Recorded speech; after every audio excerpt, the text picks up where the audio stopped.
Okay, so get this, treating Parkinson's with like a simple nasal spray? That's what researchers are looking into right now, Yeah. using these tiny things called exosomes. And that's what we're diving deep into today, all the details based on what you sent us. You know what's so interesting about this research? Yeah. It's that Parkinson's disease, Yeah, it's a lot more than just the tremors that people usually associate with it. right. You know, it can affect some smell, sleep, movement, even mood and thinking. Yeah. And right now, there's no cure. Yeah, exactly. And current treatments, they have their limitations. So the idea of a new treatment, especially one that's, non-invasive, like a nasal spray, it's super exciting. But how could something you sniff, actually have an impact on a brain disease? Well, that's where these exosomes come in. Yeah. They're like tiny packages that cells release, and they're full of all sorts of molecules that can influence how other cells behave. Okay. It's almost like couriers delivering these important messages throughout the body. Okay, so picture this. These tiny couriers. They're carrying a special message that could maybe help protect the brain from Parkinson's. Huh? That's what this study was all about. And the results are pretty mind-blowing. They are. But before we get too deep into the findings, let's back up a little and make sure we're all on the same page about what exosomes are Okay.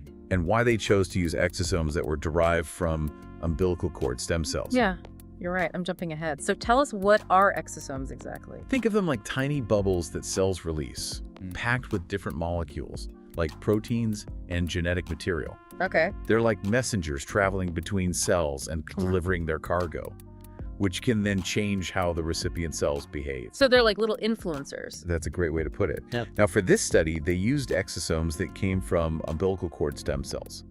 You might be wondering why umbilical cord stem cells. I am. Why not use just stem cells directly? Well, umbilical cord stem cells are easier to obtain than other types of stem cells. And previous research has shown that they have some pretty impressive anti-inflammatory properties, which is important because inflammation in the brain is thought to be a key factor in Parkinson's development. Okay, that makes sense. So walk us through the study itself. How did they actually test these exosomes? So they used a well-established model for studying Parkinson's in mice, Right. and then tested what would happen if they delivered these umbilical cord stem cell exosomes through the nose, Okay. and then compared the results to a control group that didn't get the exosome. So they're basically trying to mimic Parkinson's in mice Exactly. and then see if these nasal spray exosomes can make a difference. Exactly. What happened? Did the exosomes actually reach the brain? That was the first big question, and the answer is yes. Wow. They found them in the olfactory bulb, Okay. which is that part of the brain responsible for our sense of smell. Right. And they even found them in the substantia nigra, a region that's crucial for movement, Okay. and one that's severely damaged in Parkinson's, So they really did make it to the brain. Yeah. which is incredible. But did they actually have any impact on the Parkinson's-like symptoms in the mice? That's where it gets really interesting. The mice that received the exosomes showed improvement in both their movement and in things like their sense of smell. So it wasn't just about addressing the tremors. It seems like these exosomes were having a broader impact. Yeah. Tell me more about the improvements that they saw. Well, for example, the mice were much faster at finding hidden food, Okay. suggesting their sense of smell was getting better. They also performed much better in a test called the pole test. Okay. Basically, it's a way to assess their motor skills, Hmm. like a balance and coordination challenge. That's impressive. But what was going on at a deeper level? Did they figure out how these exosomes were working their magic inside the brain? They did delve deeper, and what they found was pretty remarkable.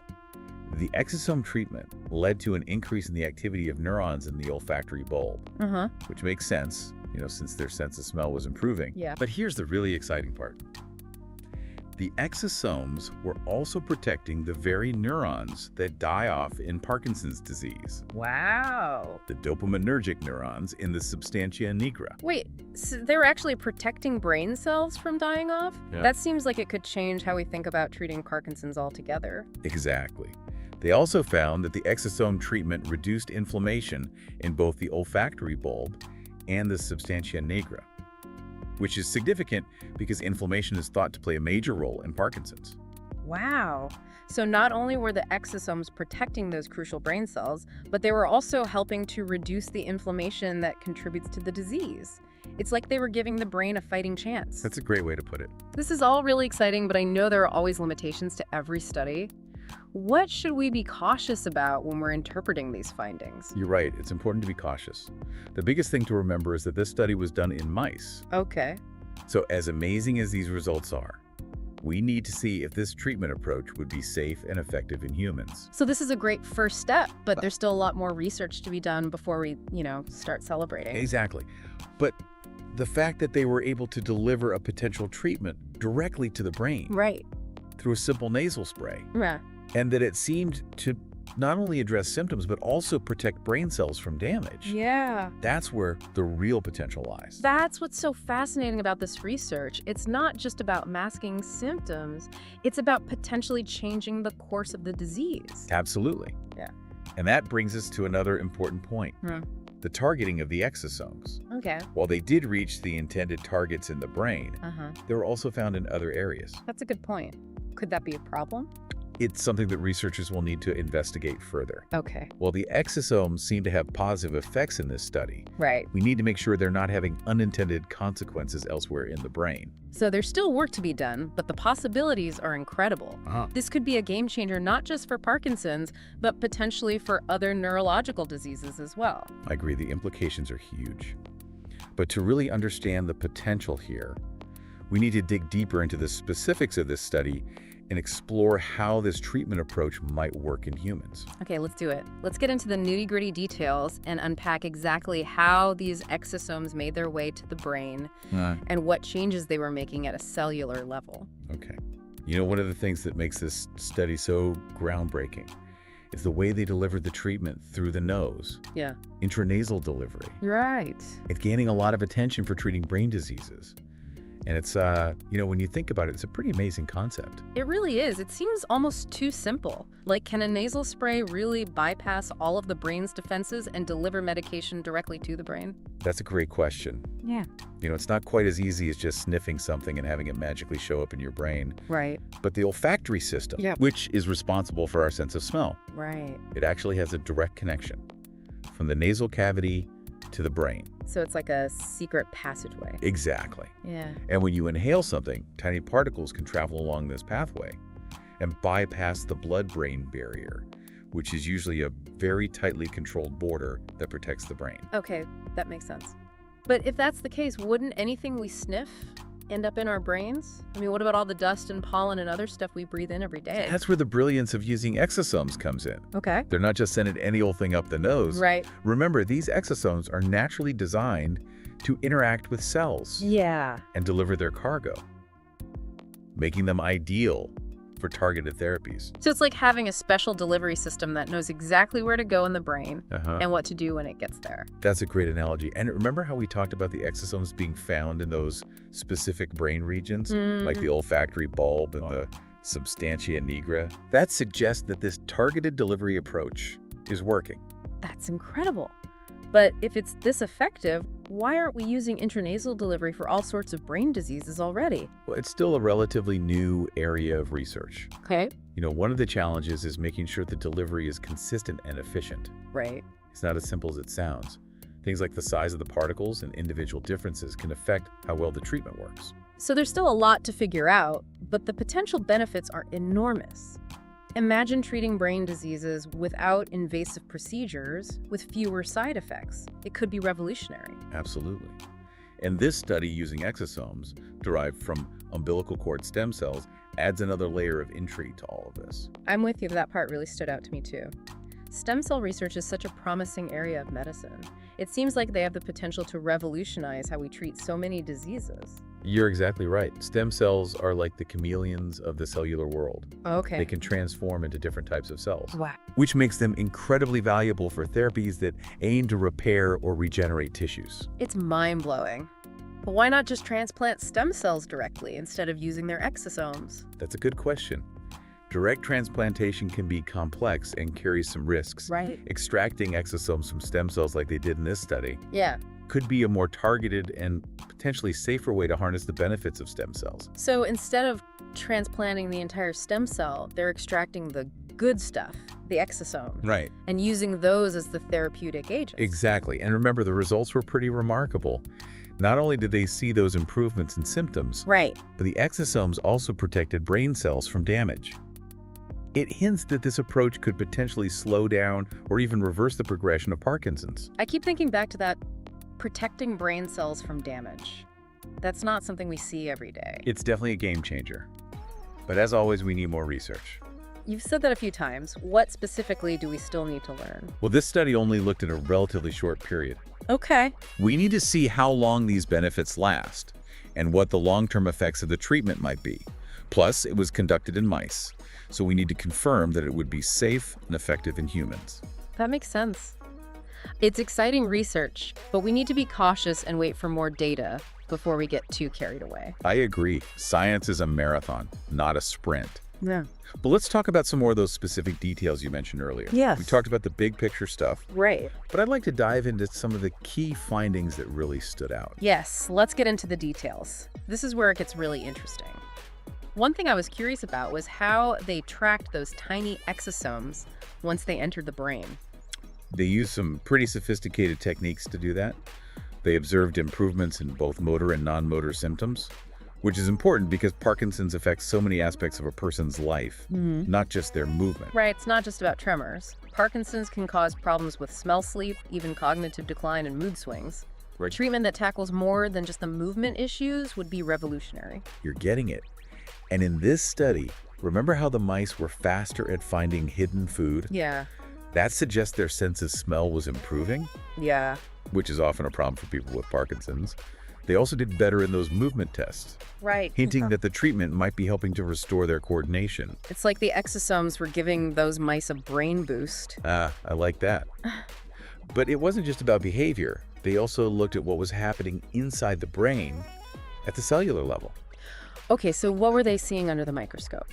They were actually able to see that the exosome treatment increased the activity of neurons in the olfactory bulb, Okay. which is probably connected to that improved sense of smell we talked about. It's amazing how they can actually see these changes happening at such a tiny scale. It is.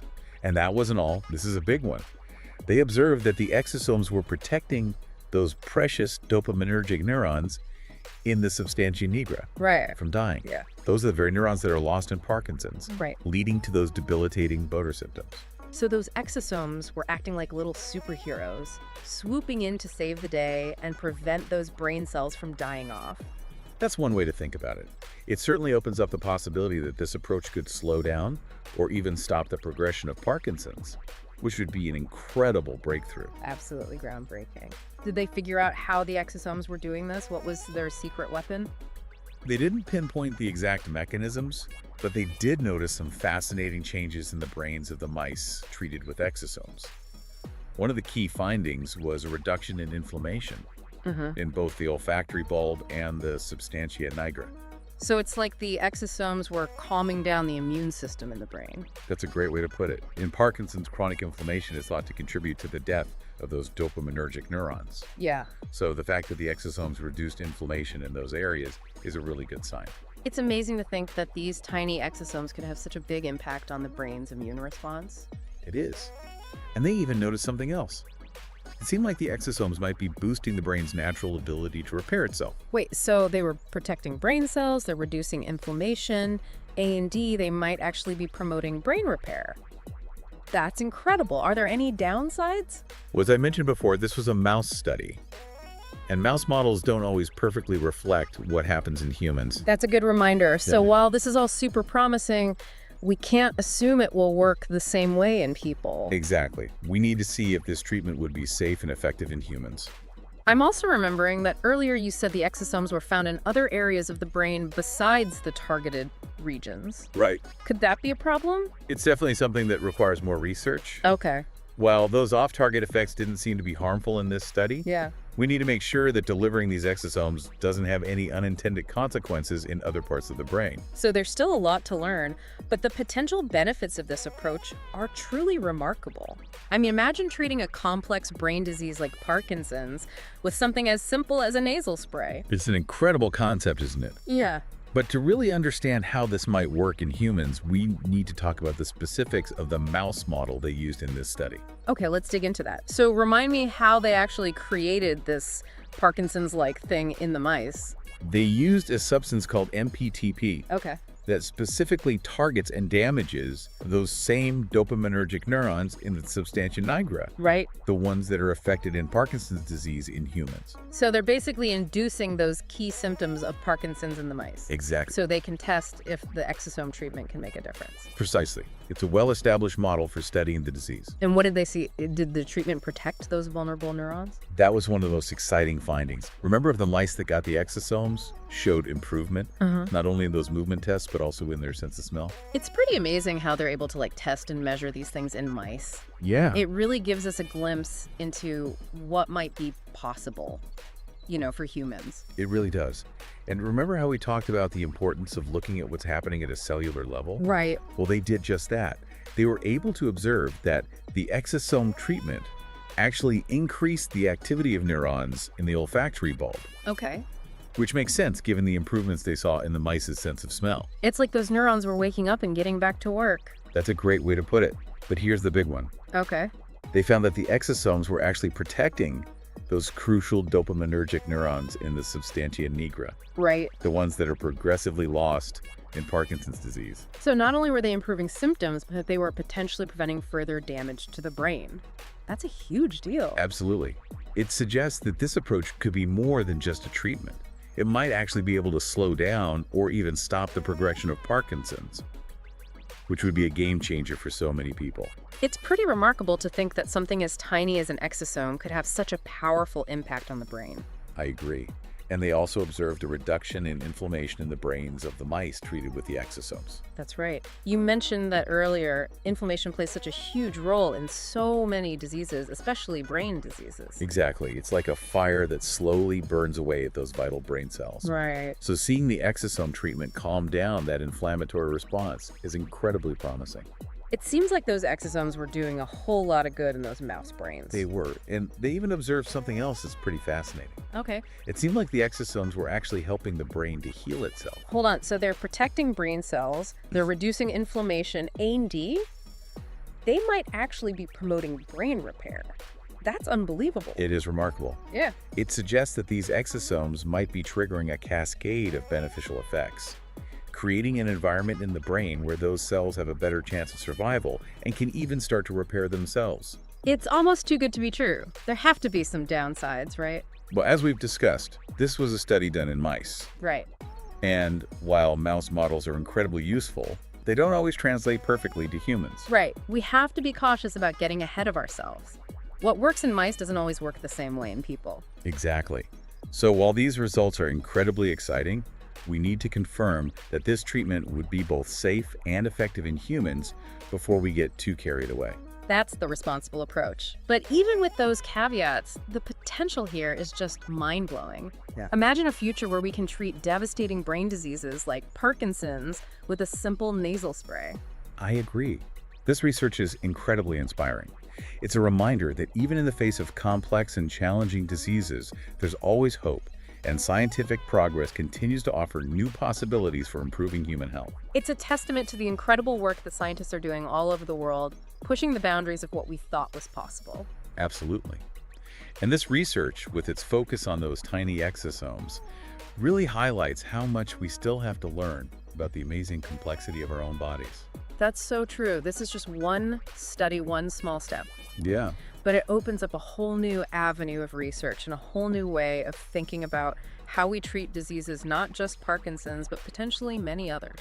It's truly a paradigm shift, moving from simply managing symptoms to actually targeting the underlying causes of disease and even promoting the brain's natural healing abilities. It's about empowering the body to heal itself. Precisely.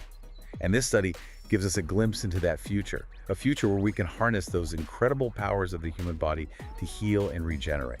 That's a powerful message to end on. This research gives us hope that we can one day overcome these devastating diseases that have affected so many lives. I completely agree. And it underscores the importance of continued investment in scientific research. Who knows what incredible breakthroughs await us in the years to come. That's it for our deep dive into this incredible research. We hope you found this exploration into the world of exosomes and their potential for treating Parkinson's disease as fascinating as we did. It's a reminder that there's always more to learn, more to discover, and more reason to be hopeful about the future of medicine. Until next time, keep those brains buzzing.